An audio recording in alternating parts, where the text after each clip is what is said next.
Language memory is an extremely important concept that nobody talks about. And in today's video, I'm going to be explaining to you what language memory is and how to increase it to make insane progress towards fluency. So in order to demonstrate to you what language memory is and how it works, we're going to do like a little bit of a live exercise, okay? So I'm going to say something in English and I want you to repeat after me, okay? Ectoplasmid sanctuary. All right, now repeat that. That was absolute gibberish. I just kind of made that up myself, but you were probably able to listen to it and repeat it pretty easily if you're a fluent English speaker, right? Now I'm going to say something in Vietnamese and I want you to listen to it and repeat after what I said, okay? Chủ nghĩa khắc kỷ. All right, you got that? Now repeat it. You probably couldn't repeat it, right, at all. And what that actually meant, that actually wasn't gibberish. That was actually a proper like phrase. That means stoicism in Vietnamese because I like, watching philosophy videos in Vietnamese. But you were able to effortlessly repeat the English gibberish, but you were unable to repeat something that was actually proper like words in Vietnamese. This is because your model of the English language is much more robust and you have a larger language memory in English, and your language memory in Vietnamese, probably most likely if you're watching this video, is like nothing, right? And so you were unable to even probably repeat the first word, all right?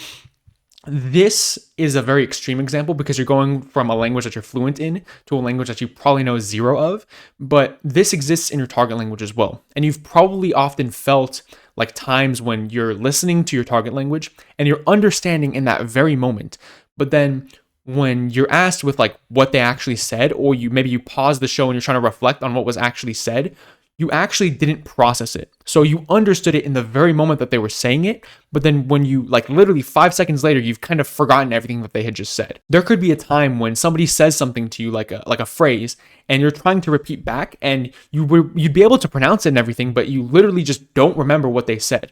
Right? Whereas for a fact, like in English, you would have like remembered. And so the reason why this happens actually relates to how your brain processes language to begin with. When you're first processing a language, your brain just hears a blur of sound. It's unable to even distinguish where one word ends and one word begins. And sometimes it doesn't even know where one sound ends and one sound begins. It's a complete blur, like a mess, right?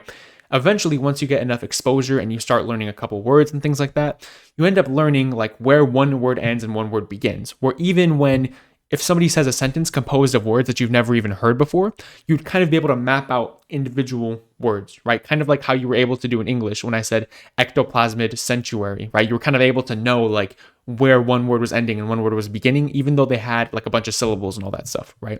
So that's kind of like your brain making progress of going from blur and nonsense to being able to recognize words on an individual word level. And this individual word level is where a lot of people are right now in their target language. And this is the primary cause of not being able to have a solid language memory, because in your native language, you don't process words at the word level, you process them in chunks. So I'll give you an example.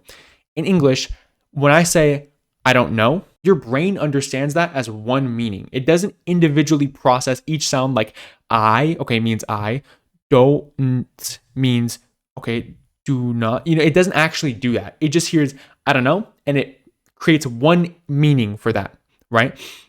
And so if I say, at the end of the day, I don't know, you would just take two meanings, right? At the end of the day, you're not actually processing each individual word. You hear at the end of the day, and you know that means kind of one core meaning, which is like ultimately, right? And then you hear I don't know, which means that you don't know it. If I say at the end of the day, I don't know, what that is that's 9 words, right? So if you were processing that at the word level, you would have to process 9 individual things. Whereas if you're fluent in English and your brain is chunking it properly, you hear at the end of the day and I don't know as just 2 meanings. So you only have to process 2 things. And so now you can kind of intuitively see that processing the language at the word level would cause you to have a much worse memory in the language because you have so much more individual things to remember than if you were just chunking it like that, right? And so now you're probably wondering, how can you improve your brain's ability to kind of like chunk language and prevent this like word by word processing thing? So good news is that it's very clear how we can improve on this. It just takes a while and it takes practice and effort, right? But you can improve this, and this is a skill that will increase over time. And by improving this, you will drastically increase your listening ability, which in turn drastically increases like your fluency and how much you're able to participate in conversation and things like that. So to increase your language memory, you want to primarily focus on listening. This is because when you listen, you're able to hear connected speech, like, I don't know, right? If you were to read that, you would read that as I do not know, or I don't know. You would process it word by word, right? You wouldn't, it's very rare in written language to see I don't know as like the connected speech, right? But when people speak, they use connected speech all the time and they slur their words and things like that. And you need to be able to hear that and get exposure to hearing that. Additionally, when people speak, they speak at a certain speed. Like me, I tend to speak pretty fast on YouTube. And so if you were reading a transcript of everything that I'm saying, you would probably read it slower than what I'm actually saying, right? And so when you spend a lot of time reading, you are unable to get that quick processing speed that you need. Whereas when you spend a lot of time listening, you can parse it in real time. And of course, it's more difficult in the beginning to learn how to hear full speed native speech. But the more you do it, the better you get at it. It's a self-perpetuating cycle. So it's one of those things where in order to get good at X, you need to do X, right? And so focusing on listening is huge here. Also, the rhythm at which somebody speaks gives your brain indicators as to what chunks it needs to pay attention to. When you're reading, you might chunk things incorrectly in your head, or maybe even not at all.